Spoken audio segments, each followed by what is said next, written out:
Okay, guys, I'm going to show what I'm doing here. All I'm doing is merely starting at one end and slowly taking my time, slowly taking out material until I get a nice taper going from the nose of the worm down into the body of the worm. Because I like to have a nice taper that comes from the end of it down in, just like you would on any worm that you buy in the store, So it takes a little patience and a little eyeballing it, but eventually you can get this thing to do what you want it to do. And like I said, it's just a patience thing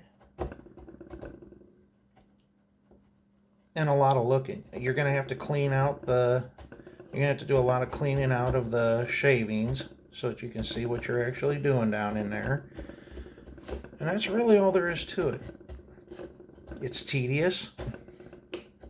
It's a lot of work, but it is rewarding because I'm actually, anybody can go buy a mold, and make their own stuff, but to take something like this and make it on your own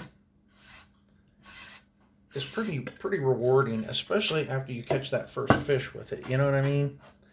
To catch that first fish was something that you created,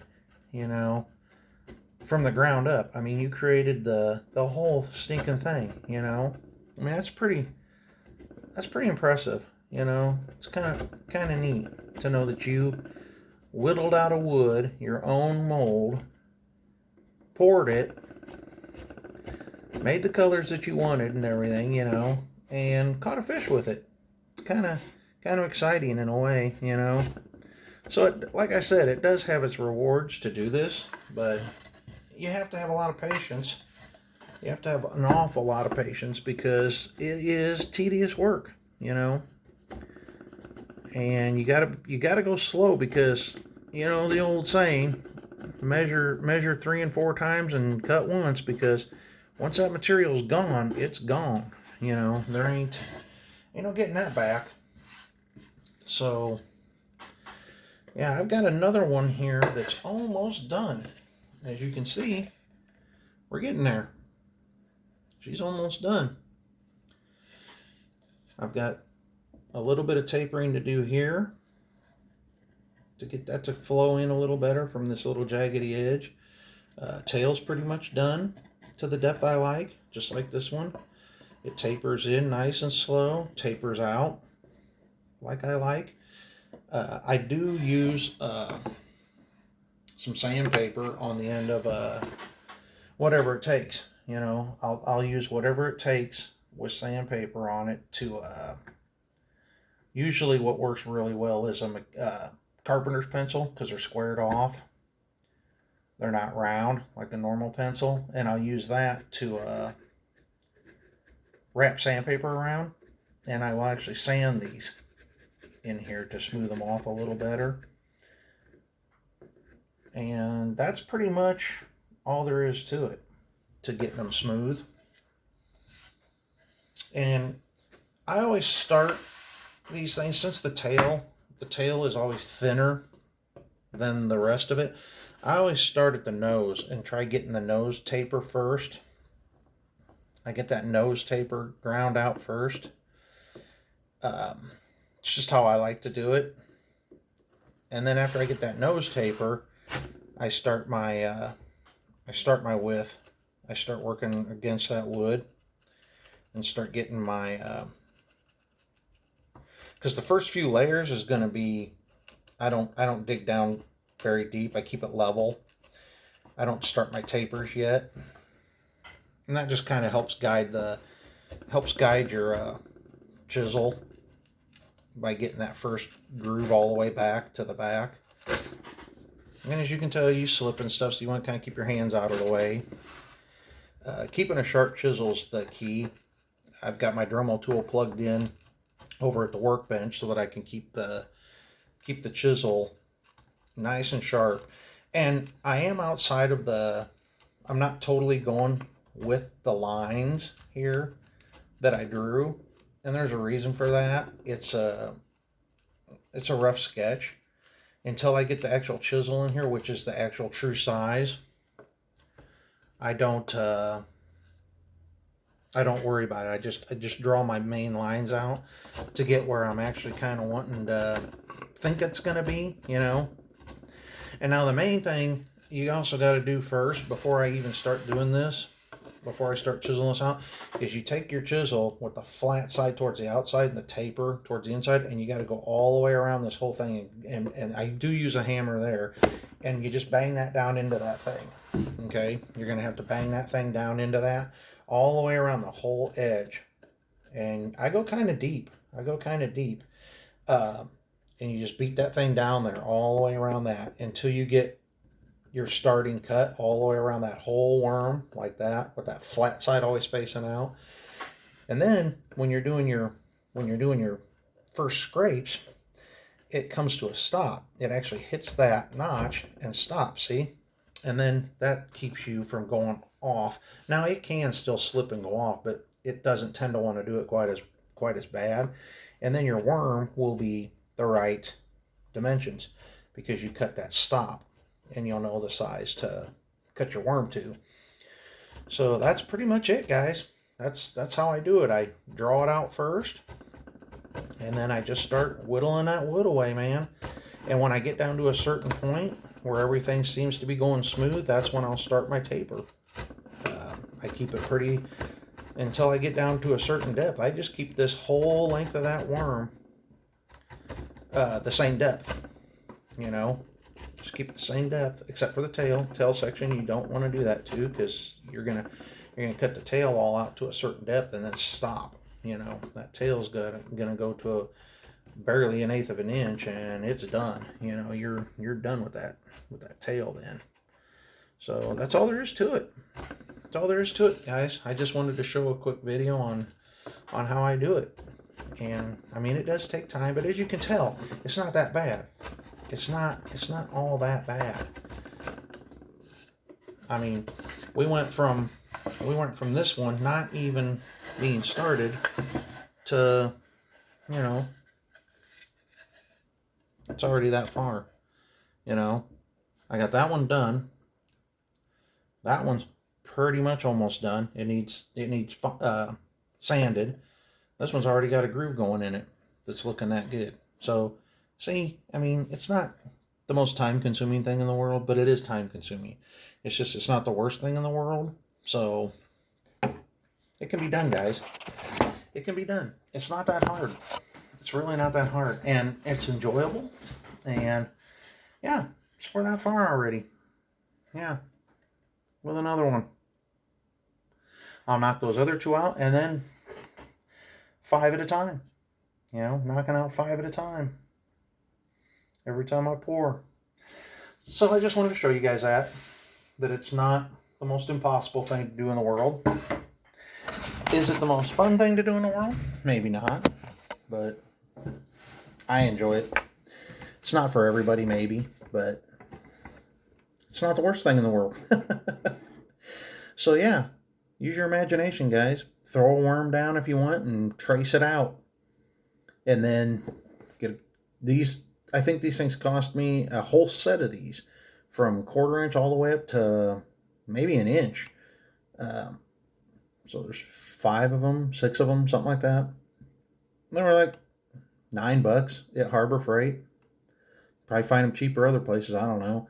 But they're really sharp. They work good. They hold a good sharpness when you use a Dremel tool with nothing but those little sanding discs on them. Those round sanding discs do a great job of sharpening them right back up. And you could be business doing them, you know. I'm not going to sell these things because, like I said, wood doesn't look the greatest. And I know I have read things from people that do use odd things like this, that you can get high heat paint, like for engines. like a Chevy orange or a Ford blue or something, you can spray paint the inside of these guys. You spray paint the inside of all this, just give it a good painting with a high heat engine paint, and those worms and, well, anything you're molding will come out smooth like glass. They will come out looking very professional. Just dropped my other one, my other chisel. But yeah, they will come out smooth and looking just like glass. So I have yet to go get a can of that to give it a try. So that's going to be my next step, because it fills in, if you do it in layers and you let it get kind of thick, the paint down in there, it'll also fill in some of those imperfections, which is going to make the overall worm look better too. You're not going to have all those little imperfections that you couldn't sand out and stuff like that. So it'll smooth it up. It's definitely going to come out looking like glass, because anytime you pour that plastisol onto a smooth surface like that with the paint, they come out just shiny as can be. It looks like you dipped them. It looks like you've done put them in a clear dip, which you can do. You can still always do that, guys. You can always heat up some clear plastisol, dip those into it, and get a nice shine out of them if you wanted to do that, which will definitely shine them up, but it won't, and I guess it would in some aspects fill in some of those voids. You'll still see the voids because they're still there and clear over the top of a void, still just a shiny void then. So it's an option, it's an option that you can do. So yeah, that's all there is to it, guys.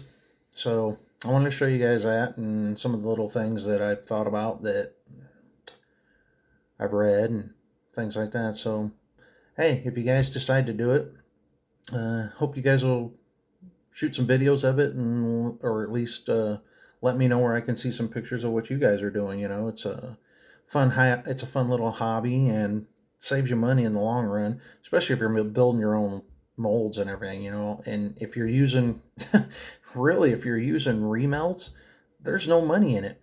There's absolutely no money in any of this. I mean, if you've got the chisels, I had to buy the chisels, but if you've got wood chisels and stuff at home, or you just say you want to use a Dremel tool, you don't care, you don't want them to be as smooth as I'm trying to shoot for, you may have no cost in this at all. Cheap piece of wood you have left over at home, you can use a 2x4. I'm just using thinner wood for the ability to go with a bigger platform so I can get more worms on it, more lures into one spot. But heck, use an old little piece of 2x4 or whatever. But yeah, you can get a lot on it by going with the kind of what I did, but it doesn't matter. Do what you want to do, But if you do, I hope you guys will send me pictures of what yours looks like, and so it's an interesting hobby, and you don't really have to have much of an investment if you do the remelts, and you can mix colors. I've already mixed colors. I've got I don't know if I did a video on it yet, but I know I've got pictures and some verbiage blobs out there on how I got the colors I got just by matching colors from remelts. I have yet to, I put a little bit of coloring in 1 or 2 batches, and then I put some extra flake and stuff in, some of the glitter, but other than that, the colors are pretty much 100% the remelts and what I'm getting after I remelt. So interesting, to say the least, and it's fun. So I hope you guys enjoyed the video, and I hope it's helpful in showing you how I do it, and get you guys thinking about, hey man, I could do this too and save myself a lot of money with all the, especially you tournament fishermen, you blow through a lot of worms, I know that, and keep them. And hey, anybody in the Peoria area, if you have worms that you and any plastics that you're not going to use, bag them up, man. Let me know about them. I'll remelt them down and get you guys some stuff. And I do have professional molds too. So right now I have a fluke I can do. I have a worm I can do. And I have a crawl that I can do. So, I can get you guys some free stuff for the trade for getting me some plastic. So I'd be willing to do some negotiating there. because I'm not going to sell. I'm doing it for myself, but to save me on plastisol, if I can get a whole bunch of stuff to remelt from people, I'd be willing to run off some for people in order to get me some more plastic for myself. So it's an option.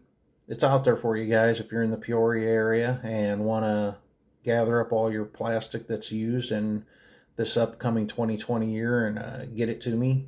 I'm pretty easy to reach through Facebook and things like that. So until then, guys, I'm going to let you go. I wanted to show you what I'm doing. I want to get back to it so I can get it done and get to melting some of these down and get some more of those worms going so I can get a bunch more made so they're ready for the season.